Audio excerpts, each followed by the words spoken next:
This storm's coming in fast and it's got a starting of a twister in it.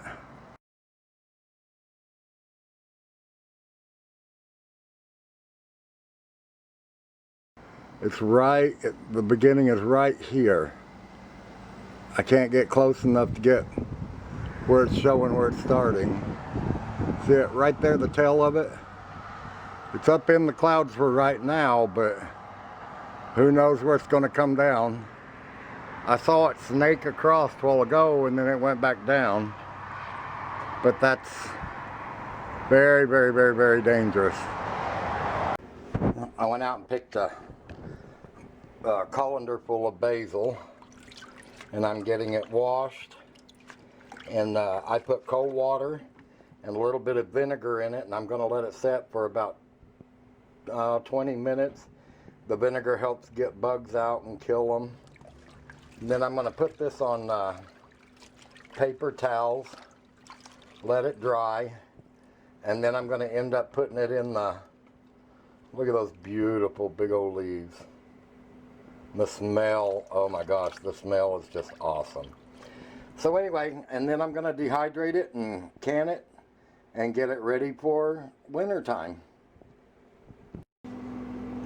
Okay, so now I got them laid out on a towel and I'm going to let them dry for a couple of hours before I put them in the dehydrator. And the reason I'm doing that is because if you have water on the leaves and they start to dehydrate, the oil from the basil will get mixed in with the water and dehydrate away with the water. Now, if you dry them really good for a couple hours before you put them in there, when the oil comes to the surface, it'll dry out on the surface of the basil and the flavor and the oils remain on the basil. So you're getting more fresh, fragrant, and flavored basil by making sure they're completely dry. All right, basil's dry.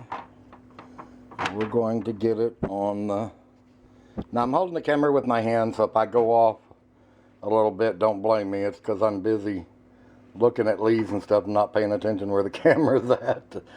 But anyway, we're gonna get these leaves spread out in the dehydrator. Don't you just love that fancy way of saying it?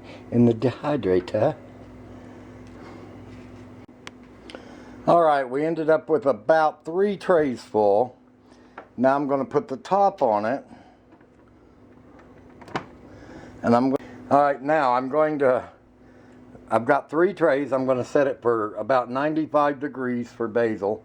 And the reason I do that is so when the oil comes out of the leaves, it'll set on top of the leaves and it won't evaporate into the air. The oil will just spread out back over the leaves and keep doing that until it dehydrates with the leaves. And the basil oil and everything will stay in the leaves, make it taste fresher. And it will keep it very fragrant. It will always taste fresh because your oil didn't evaporate. That's why you want to make sure that there's no water on it when you put them in there, because your oil will come up, mix with the water, and it'll evaporate with the water, and you'll be left with just tasting dry leaves. So make sure they're dry so the oil stays on there. All right, I'm going to take this in the spare stock room and plug it in because I love the smell of it.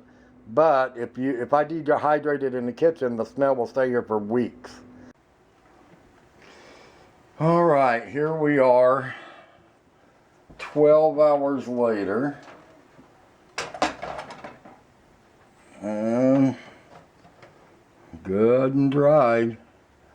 So what I'm going to do is just dump them in a bowl.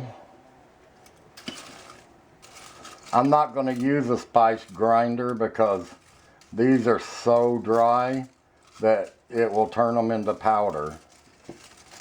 And what I'll do is put them in a jar and I will put them in the freezer, and that way I can keep adding to them all season because I've got a lot of basil plants still out there. Crunch them up a little bit by hand. And by putting them in the freezer, what will happen is it'll keep them nice and fresh until I get the whole jar completely full. I'm going to stuff these in this jar.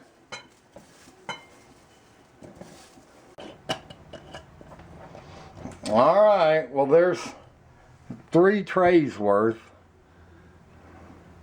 Not a lot, but man, it smells fresh. And I'll keep showing all summer until we get one of the bigger jars completely full. Thanks, guys.